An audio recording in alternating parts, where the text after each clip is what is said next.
Hei, mani sauc Kato un ir laiks doties aizraujošā nākotnes profesiju iepazīšanas ceļojumā. Vakar sākās Skills Latvija 2025 prasmju konkurss, un ar mums kopā ir labākie no labākajiem. Man interesē, kā viņiem veicas. Esmu apmierināta ar to, ko esmu paveikusi. Es domāju, ka es izdarīju maksimālo, ko es varēju. Tāpēc man tagad tāds atvieglojums, ka tas viss beidzies un tagad varēs mierīgi gulēt. Pārsvarā es nebiju taisījis tas rutas kļūdas, tāpēc, ka trenējos ļoti ilgo laiku tieši uz šo. Un pats sev novērtēt uz aptuveni uz 9 kaut kādu. Šeit iegūtā pieredze un kontakti gan konkursantiem, gan skatītājiem ļauj precīzāk un ātrāk izdarīt pareizo nākotnes profesijas izvēli. Šī arī ir iespēja viņiem pārbaudīt sevi pilnīgi jaunos apstākļos un saprast, es kaut ko varu vairāk nekā es biju līdz šim iedomājies. Es šādos stresa apstākļos uzvedos šādi vai savādāk.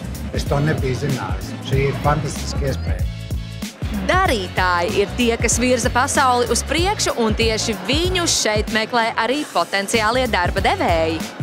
Tie, kas ir izturējuši šo konkursu, viņi viennozīmīgi augstu tiks novērtēti darba tirgu, viņi dabūs darbu gan šeit Latvijā, gan ārzemēs, ja vēlēsies. Patiesībā darba devēji konkurēs ar viņiem. Arī ir bijis, kad dod vizītkarti, saka, man ļoti patika, kā tu strādā. Ja tev ir vajadzīga prakse, nāc, pazvani, kaut ko sarunāsim vasarā, tu meklē darbu, droši nāc sarunāsim. Kad arī pašam konkursantam ir arī tas prieks, kad viņu novērtē, un to var redzēt vislabāk šeit.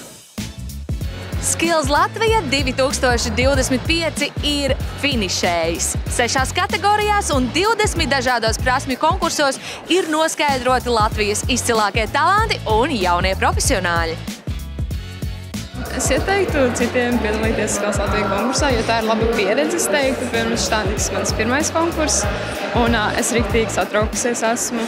Un ir bailīgi, bet tas ir diezgan vērtīgi, man liekas. Sakām lielu paldies visiem dalībniekiem, skolotājiem, ekspertiem, vecākiem, atbalstītājiem un, protams, arī skatītājiem. Uz tikšanos nākamgad, lai uzvar darītājs!